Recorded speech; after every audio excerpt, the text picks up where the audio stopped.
하나님 말씀은 구약성경 잠언 21장 30절, 31절 말씀입니다. 함께 읽겠습니다. 지혜로도 못하고 명철로도 못하고 모략으로도 여호와를 당하지 못하느니라. 싸울 날을 위하여 마병을 예비하거니와 이김은 여호와께 있느니라. 아멘. 여호와를 아는 지식이라는 제목으로 말씀의 은혜를 전하고자 합니다. 이 잠언 21장은 사실상 신자로 살아가는 인생이 과연 무엇이 좋은가, 또 신자들만 누릴 수 있는 특권이 무엇인가에 대해서 이제 살펴본 것이고, 전체의 내용은 그런 거죠. 이제 우리는 이미 신약의 계시를 통해서 알고 있기 때문에 잠언 21장이 말하는 바 첫째 부활을 위하여 살아갈 수 있는 기회를 잡은 것이 신자들이라는 것을 우리가 알 수 있었습니다.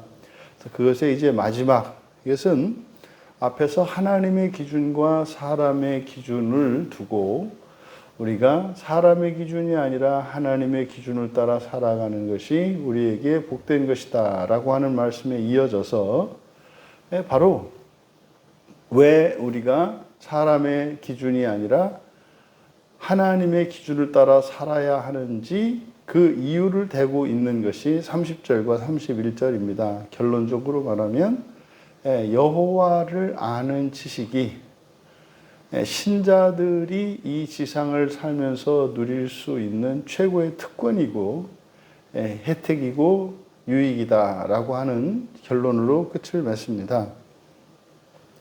그러면 30절을 직역하면 이렇게 됩니다. 여호와 앞에 그 어떤 지혜도 명철도 모략도 없다, 이렇게 돼요. 이것을 이제 풀어서 우리말 성경으로 지혜로도 못하고 명철로도 못하고 모략으로도 여호와를 당하지 못하다. 그래서 여기에 당하다라고 하는 말이 네게드, 무엇의 앞에서라고 하는 뜻인데, 뜻을 가진 전치사인데, 여기서 뭐뭐 앞에서라고 하니까 이것을 여호와와 이제 대적하여 겨루는 그런 의미로 번역을 한 겁니다. 그래서 이 단어가 위치를 나타낼 때는 누구누구의 앞에서 이런 뜻입니다만은 여기서 의역을 해서 이제 맞서서라고 번역할 수도 있습니다. 그래서 여기를 직역하면 여호와의 앞에 이렇게 되는 거죠. 여호와 앞에 없다예요. 그 어떤 지혜도 명철도 모략도 없다. 이것은 뭐겠습니까? 그 어떤 지혜나 명철이나 모략도 여호와와 견줄 수 없다는 거예요. 사실 이 지혜와 명철과 모략이라고 하는 것은 잠언에서 사람들이 얻어야 되는, 사람들이 추구해야 되는 가장 가치 있는 것으로 제시되고 있는 내용들입니다. 심지어 잠언에서 지혜라고 하는 이 말은 예수님을, 지혜라는 자리에 예수님을 대신 넣어도 무방하다. 사실 여기에 있는 명철과 모략도 마찬가지입니다. 그런데 이제 끝에서 어떤 모든 지혜나 명철이나 모략을 여호와가 견주고 있어요. 사실상 이것은 뭐겠습니까? 그 어떤 지혜, 모든 지혜 했을 때 이것은 사람의 지혜와 명철과 모략을 이야기하는 것이겠고, 거기에 이제 비교하는 것이니까 여호와의 지혜와 명철과 모략이겠죠. 그럼 어쨌든 하나님께서 사람에게 있는 신적인 이런 지혜를 다 가리셨습니다만, 사람에게는 이렇게 동물적인 그런 지혜와 명철과 모략이 있단 말이에요. 그러니까 그것만으로도 사실은 지상에 있는 그 어떤 피조물보다 사람의 지혜가 월등히 낫죠. 그러면 이 지혜, 명철, 모략이라고 하는 이것은 사실 사람의 지성적 능력과 관련된 것이지 않습니까? 그러니까 이게 뭡니까? 사람의 기준을 만들어내는 능력이 바로 이 지혜와 명철과 모략이죠.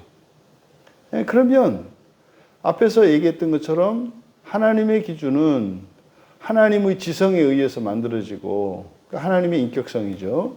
뭐 지성과 감성과 의지에 의해서. 그리고 사람의 기준은 사람의 인격성에 의해서 만들어진단 말이에요.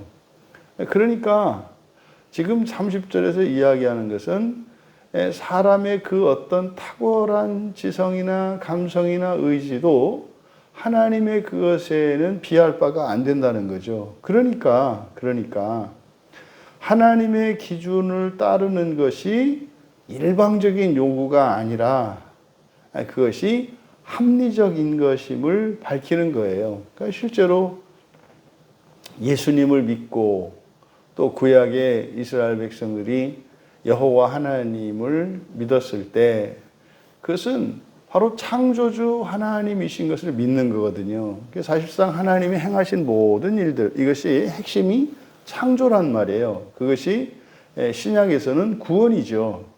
그래서 구원을 첫 창조에 대한 이야기라면 신약을 새 창조에 대한 이야기다. 뭐 이렇게 말을 해도 큰 무리가 되지 않습니다. 그래서 첫 창조의 언약이 구약 옛날 언약이라면 새 창조의 언약이 신약 새 언약이다. 뭐 이렇게 해도 전혀 무리가 없습니다. 그런데 여기서 본문은 정확하게 사람의 지혜와 명철과 모략과 또 여호와의 지혜와 명철과 모략을 대조하지 않고 의미는 그런 의미이겠습니다마는 대조를 지혜 자체, 명철 자체, 모략 자체와 여호와를 대조시키고 있어요. 그러니까 여기에 이제 빠져 있는 게 뭐냐면 다트, 지식입니다. 지식. 그러니까 사실 이거는 여기서 여호와와 견줄 수 없다라고 할 때 사람이 추구해야 되는 사람이 지혜와 명철과 모략이라고 하는 것은 사람이 이 지상을 살아가면서 영광을 얻을 수 있는 것일 뿐만 아니라 이게 종말론적으로도 우리가 하나님 나라를 알 수 있게 하는 이런 것이단 말이에요. 그런데 그렇다 하더라도 만약에 이 지혜와 명철과 모략이 있다 할지라도 지식이 없으면, 그러니까 여호와를 아는 지식이 없으면 이것들이 그냥 인간적이고 지상적인 그런 유익만 줄 뿐이죠. 그러니까 여호와를 아는 지식이라야 사실은 사람이 가지고 있는 이 탁월함이 그 가치를 사실은 발휘할 수 있는 거다 이 말이에요. 그래서 기독교에서 핵심은 여호와의 계시가 핵심입니다. 왜냐하면 여호와를 아는 지식이라고 하는 것은 사람의 이런 사색이나 연구나 오랜 이런 명상을 통해서 알 수 있는 게 아니에요. 그러니까 여호와 하나님을 아는 지식은 불가지한 지식입니다. 인간의 능력으로는 다다를 수 없는 불가지한 지식이에요. 그래서 기독교의 시작은 오직 하나님의 계시로 시작이 되는 겁니다. 그러니까 하나님의 계시가 없다면 기독교는 지상에 있는 다른 많은 종교들 중에 하나와 별반 다르지 않습니다. 기독교가 다른 종교와 차별화되어지고 다른 모든 종교와 학문 위에 서게 되는 것은 바로 여호와의 직접적인 계시에 의존하는 바로 이 성경을 가지고 있기 때문에 기독교가 탁월한 겁니다. 그럼 어떤 일이 일어납니까? 하나님의 직접적인 계시를 통해서 그 지식, 여호와를 아는 지식을 가지게 되면 자연세계 속에 계시되어진 감추어진 이런 자연 계시들을 발견해내고 해석해내고 그것을 활용할 수 있게 됩니다. 무엇으로? 지혜와 명철과 모략으로요. 그래서 신자들이 이 세상을 살면서 다른 어떤 사람들보다 특별한 혜택과 유익을 누릴 수 있는 그 핵심, 그게 뭐예요? 여호와를 아는 지식이라고요. 여호와를 아는 지식이라고요. 바꾸어 말하면 신자라 할지라도 그가 여호와를 아는 지식이 없다면 또 신자라 할지라도 여호와를 아는 지식에 있어서 진보가 없다면 그것은 개인의 능력과 개인의 열심과 개인의 공로와 개인의 탁월함에 의해서 결정이 되는 인생을 살아갈 수밖에 없다는 거예요. 무슨 말입니까? 하나님의 은혜를 입지 못한다는 거예요. 그래서 신자들이 누릴 수 있는 최고의 유익, 바로 그게 뭐다? 여호와를 아는 지식이다. 여러분들의 인생 가운데 여호와를 아는 지식에 진전이 날마다 있기를 원합니다. 양적으로 뿐만 아니라 질적으로, 또한 그 깊이와 넓이와 두께와 높이와 길이에 있어서 날마다 확장되어져 가기를 바랍니다. 그래서 그것이 어디에서 일어납니까? 우리 마음 안에서 일어나죠. 우리 마음이 기경되어질 때마다 여호와를 아는 지식이 커가요. 그래서 실제로 구약 그 히브리어의 지식을 의미하는 다트라고 하는 이 단어가 구약 성경에 88번이 사용됩니다. 총 88번이. 그런데 그 중에 거의 절반에 가까운 39번이 잠언에 사용돼요. 그러니까 사실 이 잠언에서 이 지식 가장 중요한 것 중에 하나가 바로 뭐예요? 지식이라고 해요. 다트라고요. 다트. 그러니까 우리가 그동안 저조차도 이제 지식보다 지혜가 더 가치 있고 중요한 것으로 생각을 했었습니다만은 사실은 가장 근본이 되는 것은 뭐예요? 여호와를 아는 지식이라고요. 그리고 이런 지혜와 명철과 모략이라고 하는 이것은 사실은 그 지식을 활용할 수 있는 능력이기 때문에, 근데 그러한 사람의 지혜와 명철과 모략이라고 하는 것도 그냥 자연적인 그런 지혜와 명철이 있고, 하나님을 아는 지식으로 새로워지는 신적 지혜와 명철과 모략이 있어요.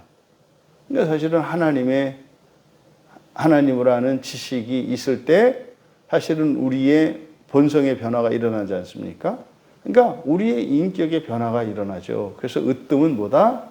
여호와를 아는 지식이다. 그리고 31절에 싸울날을 위하여 마병을 예비하거니와 이김은 여호와께 있느니라. 이제 여기서 단어를 좀 바로 잡아야 되는 것이 맨 끝에 이기문이라고 번역한 단어가 테슈아입니다. 테슈아. 이제 구원이거든요. 구원, 구출. 이게 테슈아거든요. 명사. 테슈아. 근데 지금 여기서는 승리로 번역했지 않습니까?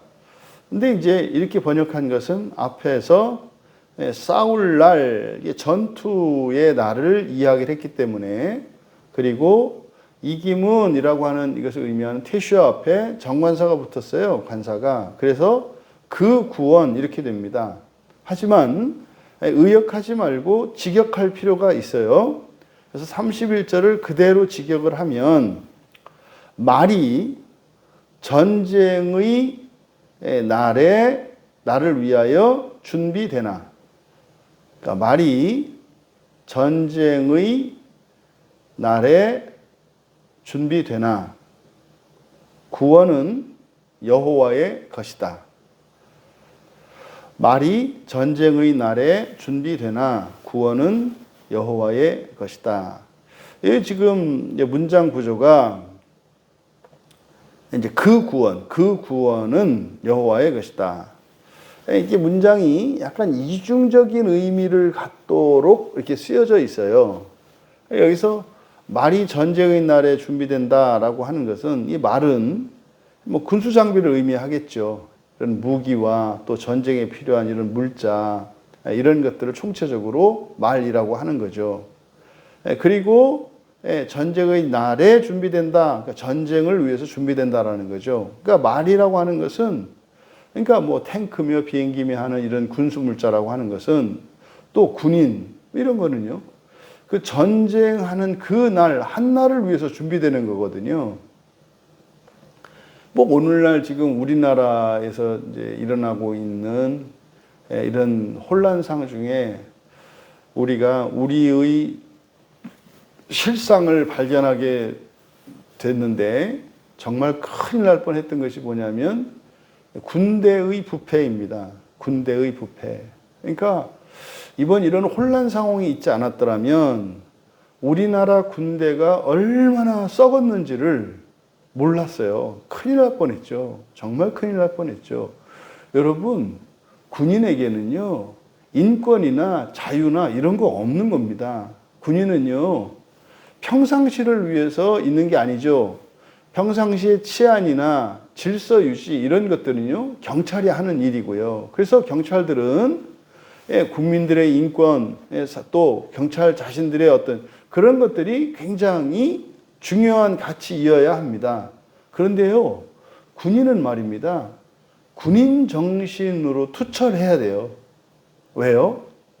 군인이라고 하는 것은 말이죠. 유사시를 위해서 준비되고 있는 거거든요. 유사시는 언제입니까? 전쟁이에요. 전쟁요. 전쟁의 순간에 말입니다. 자기 목숨을 생각하고 또 옳고 그름을 따져서 지휘관의 지휘 체계가 서지 않을 때 그는 아무리 뛰어난 병사들이라 해도 그 전투에서 절대로 이길 수가 없습니다. 그런데 지금 우리나라의 군대의 실상이 어느 정도냐라고 하면은 상관이 명령을 내려도 즉각적으로 수행해야 되는 그 부하들이 상관의 명령을 자기의 기준을 따라 판단을 해서 들을 수도 있고 안 들을 수도 있다라고 하는 생각이 우리나라 군인대 사회에 만연하다는 사실을 알게 됐어요. 여러분, 군인은 명령에 죽고 명령에 사는 겁니다. 군인은 명령에 절대 복종하기로, 그리고 조국과 국민을 위하여, 우리 나라와 국민을 위하여 이 한 목숨을 바치겠다고 맹세한 사람들이 군인이에요. 우리나라의 최고 통수권자는 대통령이거든요. 대통령이 하라면은 다른 사람들은 몰라도 군인은 하는 거예요.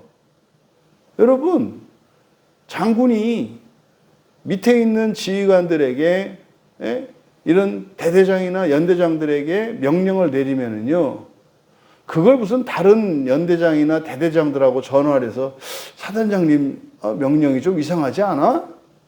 이렇게 하는 게 아니에요. 그냥 즉각적으로 명령에 순종하는 게 군인입니다. 왜요? 전쟁을 준비하기 때문에. 근데 우리나라에 있는 지금 어떤 정당 하나를 보면은 군대도 안 갔다 온 사람들인 것 같고요. 전쟁이 뭔지도 모르겠고요. 더군다나 지금 우리나라는 남과 북으로 대치되고 있는 상황인데 전혀 전시에 쓸 수 없는 군대를 만들어 놨다는 것을 알 수 있어요. 그러니까 이거는요, 정말로 오랫동안 이 나라에 어떤 반란이 계속 모색되고 있었구나라고 하는 것을 이렇게 심증을 굳히지 않을 수가 없어요. 그러니까 어떻게 군대를 이렇게 엉망진창으로 해놓았을까? 여러분, 여기서 말이 전쟁의 날에 준비된다. 바로 그런 겁니다. 그러니까 전쟁을 위해서 군수물자는요, 평소에 쓰지 못해요. 그 어마어마한 비용을 들여서 비싼 폭격기며 전투기며 탱크며 대포며 이런 장비들을 갖추고 평소에 아무 쓸 필요가 없어요. 조금 있으면 그거 갖고 따지겠어요. 차라리 그 돈이면 국민들 1인당 얼마씩 나눠주는 게 낫다. 뭐 이런 식으로 말이에요. 국방 예산 그거 뭐 그렇게 하냐. 어차피 전쟁도 안 날 건데. 반면에 북한은 어떻게 했습니까? 국민들이 먹어야 할 식량까지 다 끌어 모아가지고 국민 여러분, 우리는 남한의 남조선이 우리를 언제 침략할지 모르고 미제국주의와 함께 뭐 이렇게 침략할 수 있기 때문에 우리가 밥을 굶더라도 무기를 해서 우리 핵무기를 만들어야 됩니다. 북한 사람들이 굶어 죽으면서도요, 나라에 불만을 품지 않았어요.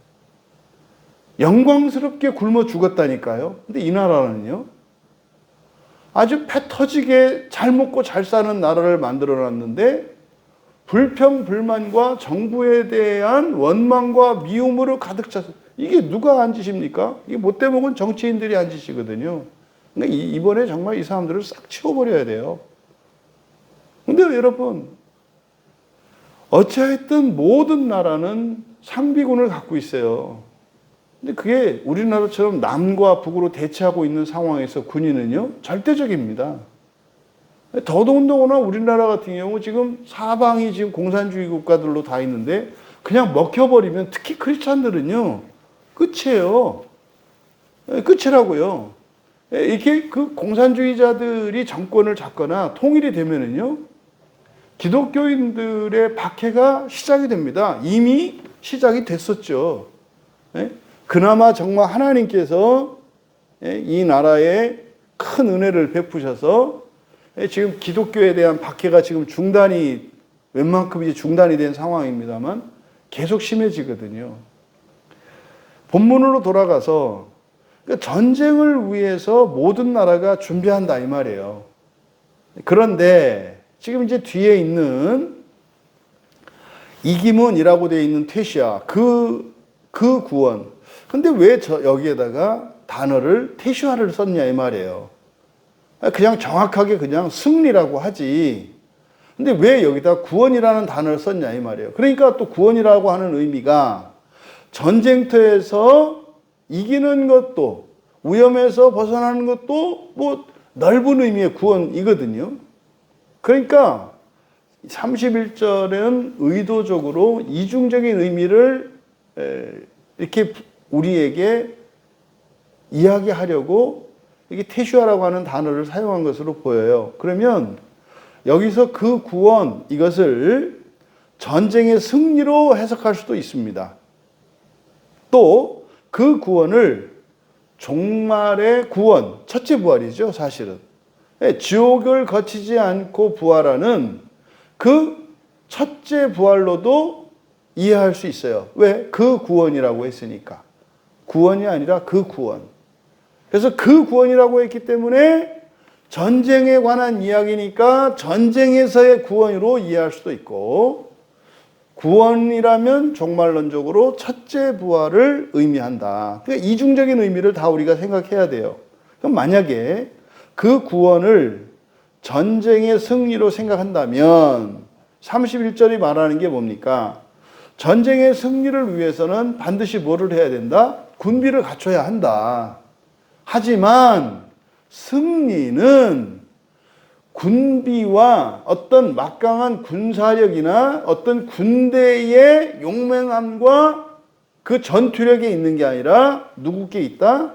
여호와께 달려있다는 의미예요. 또 하나, 이 그 구원을 종말의 첫째 부활로 보았을 때 이것은 전쟁은 이 세상에서 일어나는 모든 싸움을 의미하는 거예요. 이것은 단지 나라와 나라 사이에 일어나는 전쟁만이 아니라 사람이 이 세상에서는 생존 경쟁을 하지 않습니까? 그러면은 그 구원을 종말의 첫째 부활로 볼 때 이 전쟁의 날이라고 할 때 전쟁이라고 하는 것은 인생 자체를 말하는 거예요. 그러니까 이것은 인생에서 이기기 위해 말이 어떤 실력과 자격과 이런 것들이 준비되어야 한다는 거죠. 그러니까 이 세상에서도 다른 사람들보다 앞서고 더 나아지기 위해서 무엇인가 실력을 준비해야 하는 것처럼 종말의 그 첫째 부활을 위해서도 준비되어야 하는 게 있다는 거죠. 바로 그게 뭐라는 겁니까? 여호와를 의지해야 된다는 거예요. 여호와를 아는 지식인 거죠. 여호와를 아는 지식은 첫째 부활을 위해 반드시 준비되어야 하는 것임을 이야기하는 것이다. 그래서 우리가 성경을 아무리 읽고 신앙생활을 이런 종교적 실천을 아무리 한다 할지라도 여호와를 아는 지식이 없다면 그것은 무용지물이 된다는 거예요. 무용지물이. 결론적으로 지금 잠언 21장의 마지막 30절과 31절에서 우리에게 주는 교훈은 뭡니까? 인생의 생사화복이 여호와를 아는 지식에 달려 있다는 거예요.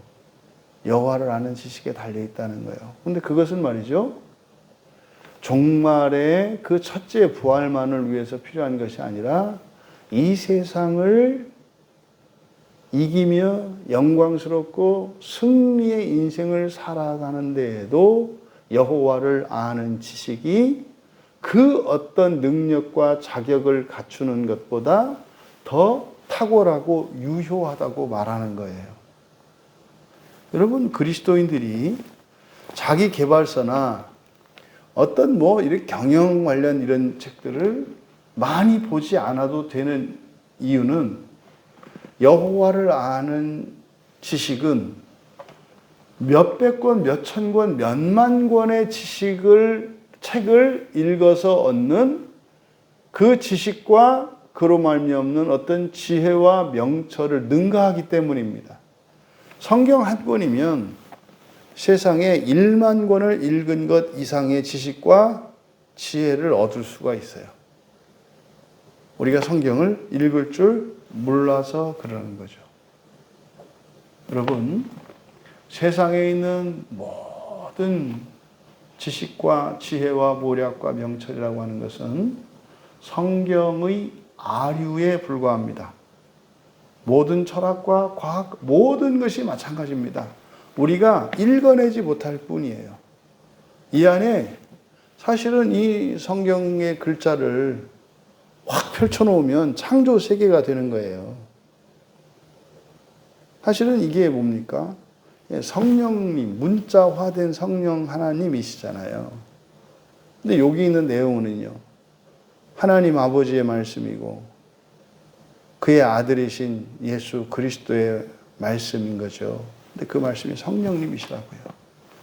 여러분, 하나님을 아는 지식을 담아놓은 성경, 이것이 우리 그리스도인들, 신자들에게는 최고의 재산이요 능력인 것을 기억하셔야 할 것입니다.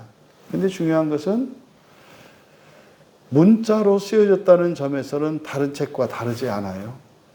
그리고 여기에 사용된 이 단어들과 여기에 사용되는 문법들은 그 민족이 사용하는 언어와 그 시대의 문화를 담고 있기 때문에 그 한계를 극복해야 합니다. 그러니까 쓰여졌을 당시에 그런 문화적 배경이나 이런 문법적 지식을 아는 것도 중요하겠습니다만은, 그걸 안다 그래서 그걸 알 것 같으면, 하나님을 아는 지식을 알 것 같으면 그 당시에 사람들은 다 알았어야 되잖아요. 그게 아니에요. 대부분 사람들은 이렇게 나라와 민족이 다르니까 그 민족, 그 이스라엘의 배경 지식과 이런 거에 관심을 두는데, 그걸 아는 사람들이 누가 믿었어요? 많은 표적을 행하셨음에도 도대체 누가 믿었습니까? 이랬지 않습니까? 그게 아니라 뭡니까? 우리들의 이런 문화적인 장벽, 우리들의 언어의 방해를 뛰어넘어야 하는 거죠. 부디 우리에게 있는 이 놀라운 능력, 놀라운 지식과 지혜, 그리고 우리에게 있는 보물, 이 성경이 실질적인 보물이 되고 정말 우리의 능력이 되어서 성경으로 이 세상을 살아가는 데 필요한 모든 것을 얻어가며 마침내 종말의 첫째 부활을 위하여 유익을 얻는 우리 모두 되시기를 주님의 이름으로 축원합니다. 존귀하신 하나님, 성경의 그 가치를 알게 하여 주시고, 정말 이 성경이 무엇보다 우리에게 소중한 이유는 하나님의 직접적인 계시가 담겼기 때문인 것을 믿습니다. 이 성경을 통해 계시하신 하나님을 아는 지식으로 말미암아 사랑하시는 주의 자녀들을 더욱 지혜롭게 하시고 명철하게 하시며 모력 있게 하여 주셔서 이 세상을 살리기 위해 필요한 힘과 능력과 자원과 명예와 부를 가지게 하여 주셔서 힘없는 이들을 도우며 살리며 주님 앞으로 인도하게 하시고, 또한 마침내 인생을 마치는 그 날에 성경으로 첫째 부활에 임할 수 있도록 은혜를 더하여 주시고 그 유익을 누리는 우리 지체들 다 되게 하옵소서. 감사하며 예수님의 이름으로 기도하옵나이다.